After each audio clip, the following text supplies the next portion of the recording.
Assalamualaikum warahmatullahi wabarakatuh. Kali ini saya akan membahas tentang materi konsep iklim, waktu iklim, skala iklim, wilayah iklim, dan jenis-jenis iklim.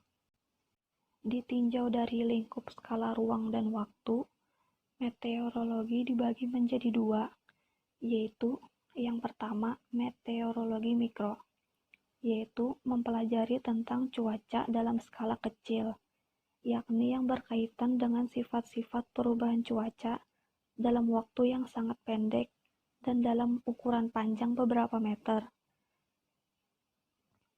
Yang kedua, meteorologi makro, yaitu mempelajari fenomena meteorologi, ukuran pola cuaca yang terjadi pada periode 1 hari sampai 1 minggu dengan skala panjang horizontal dari urutan 1000 km sekitar 620 mil atau lebih. Lalu kita masuk ke materi konsep iklim. Yang pertama, iklim radiasi, yaitu iklim yang ditentukan oleh keseimbangan radiasi pada suatu tempat atau daerah. Sumber utama energi penggerak iklim adalah radiasi matahari. Setelah menembus atmosfer, radiasi matahari diserap permukaan bumi yang kemudian sebagian dipancarkan kembali. Radiasi yang dipancarkan inilah yang menghangatkan udara. Suhu udara yang dihasilkan di suatu tempat bergantung pada tipe permukaannya. Lalu, yang kedua, iklim hipotetik, yaitu prediksi iklim berdasarkan data yang didapat di suatu wilayah tertentu atau secara global. Dan data yang digunakan biasanya bersifat hidrologi.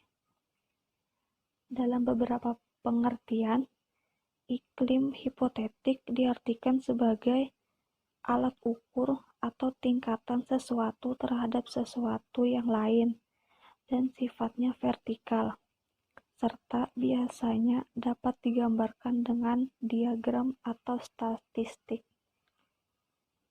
Yang ketiga, iklim tiruan, yaitu merupakan tindak lanjut dari iklim hipotetik,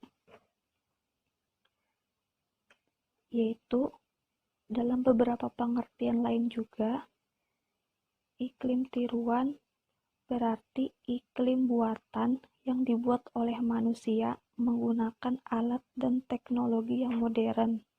Materi selanjutnya, waktu iklim.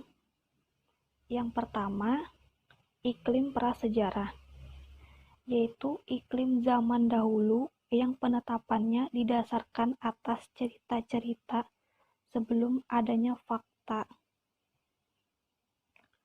Perubahan iklim pada zaman prasejarah tampaknya bersamaan dengan evolusi manusia, seperti dari munculnya makhluk yang berjalan dengan 2 kaki, diikuti dengan perkembangan otak yang makin besar dan kepandaian membuat peralatan sederhana. Yang kedua, iklim sejarah, yaitu iklim yang penetapannya berdasarkan cerita-cerita yang tertulis atau benda-benda sejarah. Iklim masa lalu dicatat dalam es, sedimen, formasi gua, terumbu karang, dan bahkan cincin pohon. Perubahan iklim yang terjadi di masa lalu bisa dideteksi dengan bukti arkeologi atau melalui sejarah lisan. Lalu, yang ketiga, iklim kuartener ditetapkan berdasarkan data-data zaman kuarter dengan menggunakan data lapisan bumi atau geologi. Pada permulaan zaman kuarter ini, muncullah zaman es pertama. Pada saat itu, suhu bumi menurun dengan sangat drastis dan gletser telah menutupi sebagian besar daratan yang ada di Asia. Hal ini pun mengakibatkan banyak air laut yang terambil, serta permukaan air laut menjadi turun. Peristiwa tersebut terjadi pada kala Pleistosen. Selanjutnya, pada kala Holosen, sebagian besar es di kutub utara telah lenyap. Hal ini yang menyebabkan permukaan air laut naik lagi. Lalu, skala iklim meliputi yang pertama, iklim mikro, yaitu iklim dalam skala kecil dalam ukuran panjang orde meter dan ukuran waktu menit. Iklim mikro menggambarkan kondisi iklim lingkungan sekitar yang berhubungan langsung dengan organisme hidup dekat permukaan bumi maupun pada lingkungan terbatas. Yang kedua, iklim meso, yaitu iklim dalam ukuran panjang orde kilometer dan ukuran waktu dalam orde jam atau lebih. Iklim meso merupakan keadaan rata-rata cuaca yang menggambarkan situasi iklim suatu wilayah yang dimensinya antara 1-100 km. Yang ketiga, iklim ruangan, yaitu iklim yang dibuat dalam ruangan tertutup, misalnya dalam rumah kaca yang biasa digunakan dalam pertanian. Wilayah iklim meliputi yang pertama, iklim kutub, yaitu iklim dingin yang terdapat di daerah kutub. Iklim kutub dicirikan dengan suhu sangat rendah. Ciri-ciri iklim kutub: suhu terus-menerus rendah sekali sehingga terdapat salju abadi. Wilayahnya meliputi kutub utara, yaitu Greenland atau tanah hijau, dan Antartika di kutub selatan. Di kutub utara cenderung lebih hangat dibanding kutub selatan, sehingga di kutub utara ada kehidupan manusia, yaitu Eskimo, dan kehidupan beruang. Kutub utara merupakan daratan yang ditutupi es atau salju, sedangkan kutub selatan lebih dingin dari kutub utara, sehingga di kutub selatan tidak ada kehidupan manusia. Selain itu, kutub selatan adalah perairan yang tertutup es atau salju. Kehidupan yang ada di sana hanya penguin saja. Iklim tengah, yaitu iklim yang terdapat di lintang tengah antara kawasan kutub dan kawasan tropik. Batas iklim tengah tidak dapat dipastikan secara jelas.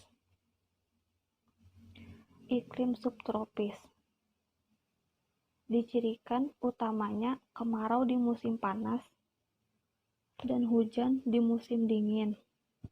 Daerah beriklim subtropis memiliki 4 musim, yaitu musim semi, musim panas, musim gugur, dan musim dingin. Menurut karakteristiknya, iklim subtropis memiliki perbedaan cuaca yang ekstrim ketika pada musim panas dan musim hujan. Iklim tropis. Iklim tropis terjadi di kawasan sekitar ekuator atau garis khatulistiwa. Iklim tropis dapat dibedakan menjadi beberapa jenis sesuai dengan keadaan alam, yaitu daerah tropis kering seperti sabana, stepa, dan gurun pasir. Iklim khatulistiwa dicirikan dengan variasi suhu harian kecil dan hujan di sembarang waktu, dan dalam setahun terjadi hujan 2 kali maksimum. Jenis iklim meliputi iklim benua, yaitu iklim yang dimiliki daratan luas skala benua. Dicirikan dengan suhu tahunan dan suhu harian, kelembapan nisbah rendah, serta umumnya curah hujan sedang, kecil atau tak menentu. Suhu tahunan ekstrim terjadi langsung setelah matahari berbalik. Yang kedua, iklim bahari, yaitu jenis iklim yang dicirikan dengan perbedaan yang kecil antara suhu tahunan dan suhu udara harian. Iklim tersebut terdapat di pulau-pulau yang kecil dan di bagian dunia yang menghadap angin, misalnya Kepulauan Inggris, utamanya di bagian paling barat. Kemudian ada iklim monsun. Iklim monsun yaitu jenis iklim di kawasan monsun, dicirikan dengan perubahan unsur-unsur iklim secara musiman. Hujan banyak pada waktu matahari di atas kawasan yang bersangkutan. Umumnya dimiliki tempat-tempat di kawasan tropik. Iklim Mediteran memiliki karakteristik musim dingin yang sejuk dan musim panas yang kering. Jenis iklim Mediteran mempunyai ciri yang hampir berlawanan dengan iklim monsun. Iklim ini dapat dijumpai di daerah sekitar Laut Tengah.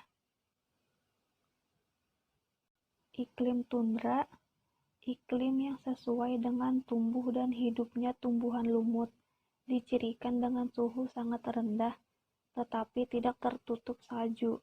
Iklim tundra adalah kondisi rata-rata cuaca pada daerah kawasan tundra atau daerah tanpa pohon yang diakibatkan oleh rendahnya suhu lingkungan sekitar. Lalu yang terakhir ada iklim gunung.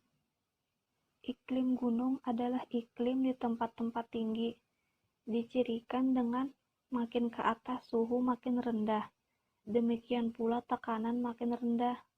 Selain itu, penyuriaan matahari banyak, makin ke atas sampai ketinggian tertentu, hujan makin banyak, dan di atasnya hujan makin berkurang. Demikian yang dapat saya jelaskan. Apabila dalam pemaparan materi saya ada kesalahan atau kurang berkenan, saya mohon maaf, karena saya juga masih dalam proses belajar, dan semoga materi yang saya sampaikan bermanfaat. Akhir kata, wassalamualaikum warahmatullahi wabarakatuh.